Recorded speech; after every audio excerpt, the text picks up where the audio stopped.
trying to find things of global relevance, things that people either understand well all over the world, or projects that are based on someone or come from someone that is well respected around the world. So really, who wrote the show and what the show is about are really key factors. And international broadcasters are actually very, very savvy and understand the American market very well. So some projects lend themselves better than others, but also it's become a lot easier because it became a much more global television community. So even the projects that are created in the U.S. or written in the U.S., a lot of them have relevance and are interesting to international buyers for co-productions as well. And looking at where the market is right now, there are certain things that are very important for a show to be a global potential hit. And that is, be self-contained, not serialized. So, broadcasters can schedule it different places in the week, and you don't really need to watch an episode to understand the next one. So if you skip one, and those things today are very important, and the kind of thing that broadcasters look for when they try to do co-productions. Procedurals have always worked well. Cop shows or legal or medical dramas are still very relevant around the world. So those are also things that lend themselves to co-productions. As an independent, we always look at co-production arrangements as something to benefit us and the projects in the following sense. One is to share risks, obviously, with different partners. Also, it helps to combat, in a sense, the import quotas that are more and more a continuation that is going on as a trend in the world marketplace. And also to share different know-how and different knowledge. So absolutely, as an independent, we need to and we have to, and we always look at co-production arrangements in the deal-making process.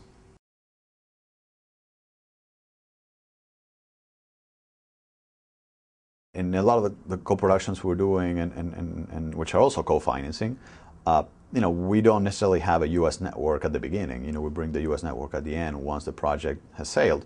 And this gives our partners around the world also a much stronger leverage and influence on what the end product ends up being. Co-financing is, probably pre-buy my license and have nothing to do with the project. And a co-production obviously is much more inclusive, and we tend to take financing from our partners, but also, take creative input, seriously. Co-financing agreements are part of the co-production arrangement. So you can have a co-financing agreement that is also a co-production, but co-productions go above and beyond what just a co-financing agreement is. So co-financing is, so to speak, the elementary aspect of a co-production arrangement, and then you go from there into also sharing production know-how, infrastructure, etc. But a standard just co-financing agreement in our books is also a co-production arrangement.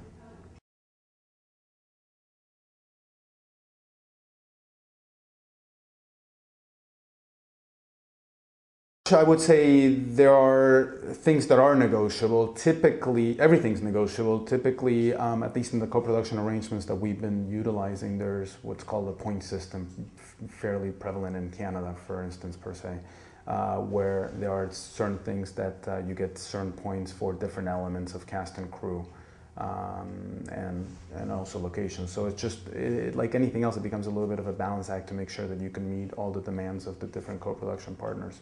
So it really is a big puzzle that needs to be figured out. For us, typically, we like to have our hands in the development aspect of things. So usually the writers are attached without necessarily taking into account who our co-production partner may or may not be.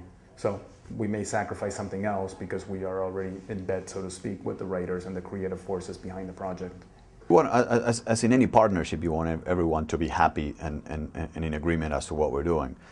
At Fox Television Studios, we specialize in the type of co-production that's really led by an American writer and well-known American cast. So we're actually looking for partners that want to go with people like a Jim Perriott or a Remy Aubuchon and Chris McQuarrie or a Deborah Joy Levine, who are people that have had success running in the U.S., but now they're writing for a global audience. So it's not that that's sacred or non-negotiable, but we tend to specialize and look for partners that really want to join the lead of an American showrunner.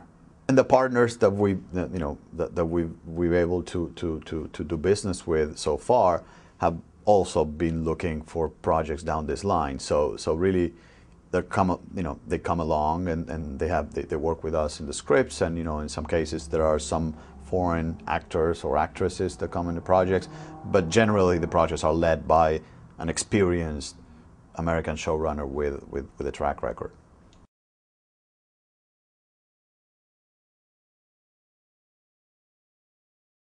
We share risk and investment, but also there are tremendous production efficiencies that can be achieved by co-productions. And the world, on the production front, has really become very, very savvy outside of the United States as well. So you find places where there's great production values. It's not so costly, and in cases you can fly a cast from here or do a mixed cast. The opportunities for collaboration really reach way beyond what was possible 10 or 20 years ago. So I think you get a win-win situation. You get great cost savings, but you also get to tap into great production resources in places that are fairly new to it. Well, absolutely they can. Both in so-called soft dollars and what's available as incentives in different parts of the world, and also in taking advantage of lower cost environments. Absolutely, co-productions are not just about sharing risk. It's about lowering costs many times, and in this escalating world of production costs, that's something we look at all the time.